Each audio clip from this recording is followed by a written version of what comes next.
तो गाइस जैसे मैंने कहा कि ये जो कहानी है ये चाइना की है। एंड गाइस चाइना इस देश में एक बस रूट है जिसका नंबर है 375 जो कि युआन मिंग युआन से फ्रेगनेंट हिल्स तक का सफर तय करती है। एंड ये दोनों ही जगह के बीच में ज्यादा फासला नहीं, ज्यादा डिस्टेंस नहीं है, it's hardly 16 kilometre. And guys ये वैसी ही बस है जैसी कोई नॉर्मल बस होती है जो कि आमतौर पर लोगों को उनके घर तक पहुंचाती है, लेकिन ये वाली बस लेट नाइट काम करने वालों के लिए है। एंड गाइस ऐसे ही 14 नवंबर 1995 के आधी रात में ये बस अपने उसी नॉर्मल रूट में चल रही थी। एंड एक जगह पे इस बस ने देखा कि कुछ पैसेंजर्स खड़े हैं। वहाँ पे उन्होंने बोला बस रुका। उस जगह का नाम था समर पैलेस। उस जगह पे कुछ 4 लोग खड़े थे। एक थे कुछ लाइक हस्बैंड वाइफ लग रहे थे, कपल थे, और एक बूढ़ी औरत और एक कुछ 20-22 साल का जवान लड़का था। वो दोनों बस में चढ़ गए। बस में चढ़ते वक्त उन्होंने ये बात देखी थी कि चढ़ने से पहले बस के अंदर सिर्फ 2 ही लोग थे। एक था बस का ड्राइवर और एक थी बस की कंडक्टर। कपल्स जो थे बस ड्राइवर के पीछे वाली सीट उन्होंने ले ली। जो बूढ़ी औरत थी और जो लड़का था उन्होंने आमने सामने वाली एक सीट के लिए आमने सामने बैठ गए थे वो दोनों। एंड गाइस उस वक्त रात में कुछ 2 बज के गुजर चुके थे। ये जो बस थी ये इसकी आखिरी सवारी होने वाली थी। मतलब ये चीज़ कंफर्म थी कि ये सवारी हो जाने के बाद ये बस डेपो में जाके पार्क होने वाली। लेकिन गाइस रास्ते पर इतना ज़्यादा फॉग था, इतना ज़्यादा कोहरा था कि बस के लाइट्स ऑन थे,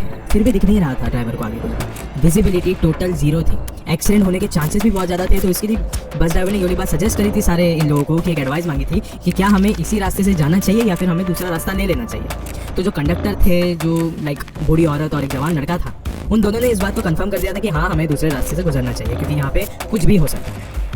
लेकिन जो बस ड्राइवर के पीछे बैठे हुए कपल्स थे उन्होंने इस बात को नाकार दिया था टोटली कि नहीं, हम लोग को बस इसी रास्ते से, हम लोग को 1-2 मिनट का ही रास्ता है, हम लोग चल के पहुँच जाएंगे हमारे घर पे, तो हमको इस ही टर्न पे उतार दीजिए।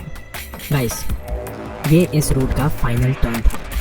अगले टर्न से ये जो बस ड्राइवर था ये सारे पैसेंजर्स को उतारने वाला था, उनके घर तक पहुंचाने वाला था। लेकिन जो कपल्स थे वो वहीं पे उतर गए। अब बस में सिर्फ 4 लोग बचे थे। अंधेरी रात थी उस वक्त। रास्ते में एकदम सन्नाटा था, जंगलों जैसा रास्ता था, आसपास कोई भी नहीं दिख रहा और इतना सन्नाटा था कि किसी चीज़ की आवाज़ नहीं आ रही थी सिवाय उस बस के इंजन की।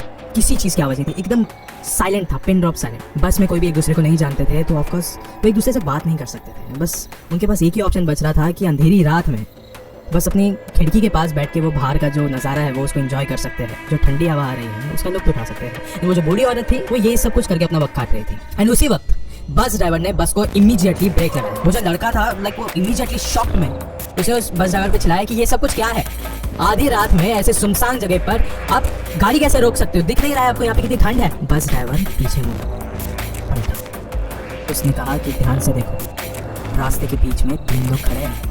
उन्होंने इशारा किया है बस को रोको। बस ड्राइवर और उस लड़के की बात चल ही रही थी। एंड उसी समय वो तीनों लोग बस के अंदर आए, ऊपर चले। एंड उन तीनों को देखकर बस में जितने भी लोग थे सबके सब डर गए थे, एकदम शॉक्ड हो गए थे कि ये सब कुछ क्या है। उन तीनों में कुछ भी खराबी नहीं थी, लेकिन उन्होंने राजा महाराजाओं के समय के कपड़े पहने हुए थे। एंड ऐसे लग रहे थे कि ये बहुत ज़्यादा मैले कपड़े हैं। ऐसा लग रहा था या तो ये लोग मिट्टी से आए हैं या फिर ये सालों साल से इन कपड़ों को धोया नहीं गया है। एंड एक और एक वियर्ड बात थी उसमें कि जो बीच में खड़ा इंसान था ना, उसके जो दोनों हाथ थे वो बाकी लोगों के ऊपर थे। ऐसा लग रहा था कि बाकी जो 2 है वो इस बीच वाले इंसान को सहारा दे रहे हैं, या फिर ऐसा लग रहा था कि ये जो बीच वाला आदमी है उसने बहुत ज़्यादा शराब पी ली है एंड बाकी जो 2 लोग हैं वो उसे घर तक पहुंचा रहे हो। लेकिन उनके कपड़ों का क्या, वो इतने ज़्यादा अलग क्यों है। जैसे ही वो तीनों उस बस में चढ़े थे, वो जो बूढ़ी औरत थी वो बहुत ज़्यादा शॉक थी, लाइक वो अनकंफर्टेबल थी। उसने उस कंडक्टर को जाके ये वाली बात कही थी कि मुझे कुछ तो गड़बड़ लग रहा है इन तीनों के बारे में, लाइक मुझे कुछ तो अच्छी फीलिंग नहीं आ रही है इन तीनों के बारे में, लाइक कुछ तो गलत है। फिर उस कंडक्टर ने उस बूढ़ी औरत की बातें सुनने के बाद ये वाली बात कहा कि मैं भी इस बात को अच्छे से समझ सकती हूँ, लेकिन यहाँ पे पास में ही थोड़े ही मिनटों की दूरी में एक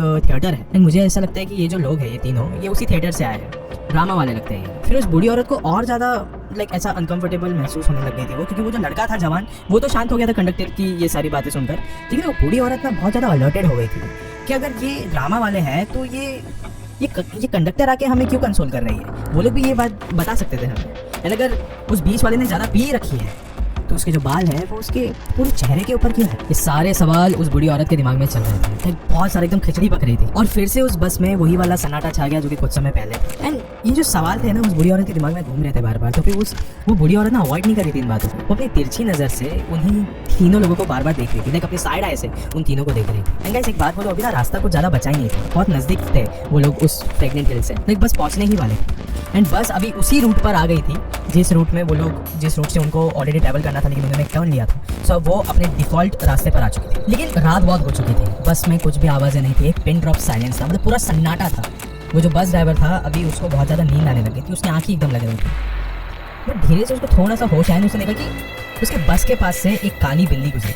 उसकी आंखें बड़ी हुई, उसने इमीडिएटली ब्रेक लगाया एंड वो जो बूढ़ी औरत थी वो झटके से उस लड़के के ऊपर जाके गिर गई। उस लड़के ने पूछा कि क्या आप ठीक हो, एंड उस बूढ़ी औरत ने अपना मुंह चढ़ा के कुछ भी नहीं कहा एंड वो चुपचाप से अपनी सीट पे जाके बैठ गई। एंड गाइस थोड़ी देर बाद वो बूढ़ी औरत फिर से खड़ी हुई है, उसने चिल्लाना शुरू किया कि उसका जो पर्स था वो उसे मिल नहीं रहा था, गायब हो गया है। एंड उसका कहना ये था कि पिछले बार जब बस वाले ने अपना ब्रेक लगाया था उस समय ये जो लड़का था उसके सामने जो बैठा था उसने उसका पर्स चुरा लिया था। ये सब कुछ सुन के वो जो लड़का था बहुत ज्यादा शॉक हो गया था कि नहीं ऐसी तो कोई बात नहीं है, मैंने पर्स बिल्कुल भी नहीं चुराया, अगर आपको चाहिए आप मेरी तलाशी ले सकते हो। लेकिन वो बूढ़ी औरत उस लड़के की एक भी बात नहीं सुन रही थी। उसने कहा कि मैंने ऐसा कुछ भी नहीं किया है, मेरी इसमें कोई भी like I am literally innocent.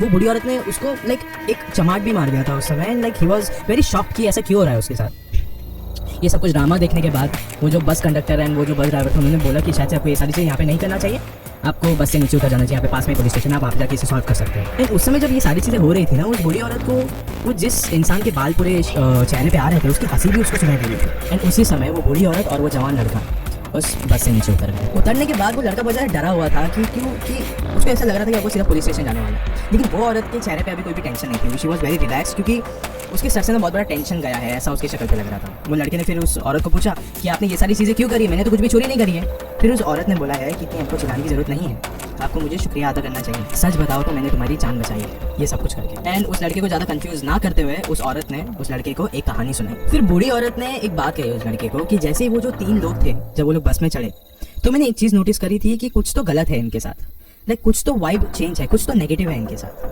And यही सब महसूस जब मैं कर रही थी तो मैं कॉन्स्टेंटली उनकी तरफ अपनी नजर रख रही थी, अपनी तिरछी नजर में हमेशा उनको रखा हुआ था कि कुछ तो है यहाँ पे जो मुझे अभी पता चलेगा। फिर जैसे ही एक हवा का झोंका आया तो जब वो बीच वाले की जो बाल थे वो जब हवा में उड़े तो उस समय मैंने देखा कि उसकी कोई शक्ल ही नहीं थी। He was a faceless ghost. And अगर किसी का चेहरा नहीं है तो ये एक पैरानॉर्मल एंटिटी हो सकती है। एंड जब मैंने तीनों लोगों के पैरों की तरफ भी देखा था तो मैंने एक चीज देखा कि उन तीनों में से किसी के भी पैर भी नहीं है। एंड इससे पहले हम उनके शिकार बनते उसी से पहले मैंने ये सारा ड्रामा क्रिएट किया कि इट्स बेटर कि हम लोग यहाँ से निकले जल्द से जल्द। एंड हमको इनका शिकार नहीं बनना चाहिए, इनका शिकार बनना मतलब जैसे मौत को करीब करना हुआ। ये सारी बातें सुन के वो जो लड़का था वो बहुत ज़्यादा इमोशनल हो गया था, उसने उस औरत को एक हक कर लिया था। एंड फिर उस लड़के ने एक सजेशन दिया उस औरत को कि हमारी तो जान बच गई लेकिन वो जो बस कंडक्टर और वो जो बस ड्राइवर है उनकी जान को खतरा हो सकता है, तो एक काम करते हैं हम पुलिस को जाके जल्द से जल्द इत्तला कर देते हैं, शायद से उनकी जान बच जाए। एंड आपको भी पता है कि कभी भी ऐसी कोई हॉरर या मिस्टीरियस कोई भी बात होती है तो जो पुलिस वाले रहते हैं वो इस पर इतना ज़्यादा गौर नहीं करते, वो इतना ज़्यादा लाइक फोकस नहीं कर पाते, सब अटेंशन नहीं देते। वो लोग गए, उन्होंने ये सारी बातें बताई पुलिस को एंड वही हुआ, बिल्कुल भी उनको फोकस नहीं मिला, बिल्कुल भी अटेंशन नहीं मिला। ये सारी बातें देखकर वो बूढ़ी औरत और वो जो जवान लड़का था वो वहाँ से निकल गए, ये सोच के कि चलो उन दोनों की जान नहीं बच सकी होगी लेकिन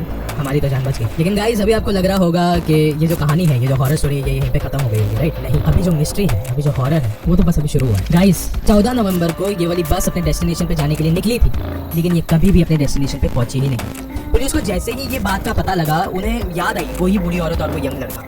फिर वो जो पुलिस वाले थे वो 15 नवंबर के टाइम पे बाहर निकले इस बस को ढूंढने के लिए, आसपास के सीसीटीवी कैमरा में पता लगाने के लिए। तो एक सबसे ज़्यादा शॉकिंग बात पता चली, जिस स्टेशन पे या फिर जिस जगह पे वो बूढ़ी औरत और वो यंग लड़का उतरे थे उस बस के बाहर, वहीं तक का सीसीटीवी फुटेज इस पूरे इलाके में कैप्चर्ड है। उसके आगे किसी भी सीसीटीवी कैमरा में वो बस कैप्चर ही नहीं होती, कहीं पे भी वो बस की विजिबिलिटी ही नहीं थी कि वो बस एग्जिस्ट भी करती थी या नहीं। It is so strange, like literally mysterious. पूरा दिन उस बस को ढूंढने के बाद वो बस नहीं मिली। उसके अगले दिन लेकिन उनको उस बस का पता चला। जैसे ही उस बस का पता चला वो सब के सब वहाँ पे भागते हुए गए। जाते समय उनको एक बात पता चली कि ये जो बस है ये फ्रेगनेंट हिल्स के आसपास नहीं है, फ्रेगनेंट हिल्स से 100 किलोमीटर दूर एक नदी में डूबी हुई मिली है ये बस। सब के सब वहाँ पे भागते हुए गए, सब लोग वहाँ पे इकट्ठा हो गए, पूरी पुलिस फोर्स ने मिलके उस बस को बाहर निकाला। एंड फिर जब बस को बाहर निकाला गया तो उस वक्त जो बस के अंदर मिला उससे सब लोग शॉक हो चुके थे। मैं जब खुद ने सुना तो मेरे भी रोंगटे खड़े हो चुके थे उस वक्त। उस बस में मिली 3 लाश, एक बस ड्राइवर की, दूसरी उस बस कंडक्टर की और तीसरा वही आदमी जो कि उन दोनों लोगों के बीच में बैठा हुआ था जिसे पुराने जमाने के कपड़े पहने हुए थे। एंड गाइस आपको पता है कि सबसे ज्यादा शॉकिंग बात क्या थी? सिर्फ 2 दिन हुए थे उन लोगों को मार के लेकिन इन लोगों की बॉडी पूरी तरीके से डिकम्पोज हो चुकी थी, सड़ चुकी थी, इतनी ज्यादा सड़ चुकी थी सिर्फ 2 दिन के अंदर, वो भी पानी के अंदर। ये पॉसिबल कैसे है? एंड गाइस ये जो बस थी विदाउट एनी स्टॉप फ्रेग्रेंट हिल से लेकर 100 किलोमीटर दूर तक इस रिवर में आई कैसे? इसकी पॉसिबिलिटी क्या है? फिर पुलिस ने जो पेट्रोल की टंकी थी उसको ओपन किया, पेट्रोल के टैंक में पेट्रोल का एक बूंद भी नहीं था, लेकिन एक चीज जरूर था और वो था खून। एंड गाइस आज तक इनमें से एक भी सवाल का जवाब किसी को भी नहीं मिला इस दुनिया में कि आखिर 2 दिन पुरानी लाश इतनी ज्यादा कैसे सड़ सकती है? कि सिर्फ 2 दिन हुआ है, वो भी पानी के अंदर है ये वाली लाश, एंड वो भी डिकम्पोज, सड़ चुकी है पूरी तरीके से। How is that possible? And एक बस जिसकी जो ताकत है, जिसमें जो पेट्रोल है, वो ही शायद से सिर्फ फ्रेगनेंट हिल्स तक का भराया गया होगा, एंड वो भी फ्रेगनेंट हिल्स के कुछ 100 किलोमीटर दूर किसी नदी में पड़ी हुई है ये बस। How is that possible? बस ने जब उस बूढ़ी औरत और उस जवान लड़के को जब छोड़ा एक जगह पे, वहीं तक की सीसीटीवी फुटेज अवेलेबल है, और उसके आगे की कहीं की भी सीसीटीवी फुटेज अवेलेबल नहीं है, जबकि हर एक जगह पे सीसीटीवी अवेलेबल है, हर एक रास्ते पर, एंड वो नहीं दिखा। How is that possible? सबसे बड़ा सवाल कि वो आसपास के लोग कौन थे जिन लोगों ने उस शराबी इंसान को पकड़ के रखा था? क्या ये कोई भूत प्रेत थे? क्या ये कोई आत्मा थी जिन्होंने उस आदमी को मारा और बाद में बस कंडक्टर और उस ड्राइवर को भी मारे थे? कौन? आज तक इन सवालों का जवाब किसी को भी नहीं मिला। It is that mysterious. And guys, मुझे ना एक बात बहुत ही ज्यादा क्रीपी लगी थी कि ये बस ड्राइवर ने वही वाला रूट क्यों चूज किया जहाँ पे वो 3 लोग उसको मिलने वाले थे। क्यों? क्या उसको ये वाली बात पहले से ही पता थी? देखो, इन माय सिंपल वर्ड्स, ये वाली बात कभी भी कहीं पे प्रूव नहीं हुई है कि ये जो मिस्ट्री है ये कभी प्रूव नहीं हुई है कि क्या हुआ था असल में उस रात में, वो बूढ़ी औरत और वो जवान लड़के से क्या है ये सब चीजों का कनेक्शन। लेकिन एक चीज मैं मानता हूँ कि वो बस ड्राइवर एंड वो कंडक्टर की मौत बहुत पहले से हो चुकी थी। लेकिन गाइस, फिर भी इसकी रियलिटी क्या है वो मैं आज तक नहीं पता चलेगी। एंड गाइस, मेरा मानना ये है कि आज भी हर रात को वो वाली जो बस है वो आज भी निकलती है फ्रेगनेंट हिल्स के रास्ते पे निकलने के लिए। आज भी लोगों को वो अपना शिकार बनाती होगी। आज भी वो बस उसी रास्ते पे आधी रात में चलती होगी। सो गाइस, अब इस वीडियो के अंत होने से पहले मैं आपको एक बात कह देना चाहता हूँ कि जब भी आप आधी रात में कहीं पे भी बाहर जाओ तो एक चीज़ का ना हमेशा ध्यान रखना कि जिसके भी साथ आप ट्रैवल कर रहे हैं उसको एक चीज़ आप हमेशा कह देना कि जिस रास्ते को आप जानते हो उसी रास्ते से ट्रैवल करना। तो ऐसा हो सकता है कि आपका जो कैब ड्राइवर हो या कोई भी ड्राइवर हो वो आपको एक अलग ही सुनसान रास्ते से लेके जा रहा हो, और आपको लग रहा हो कि आप 2 लोग हो, लेकिन असल में आप सिर्फ एक ही हो। उस सुनसान से रास्ते पर ड्राइवर है ही नहीं, कोई गाड़ी चला ही नहीं रहा है, बस आप बैक सीट पर अकेले बैठे हुए हो। सो गाइस, अब ये कहानी यहीं पे खत्म होती है।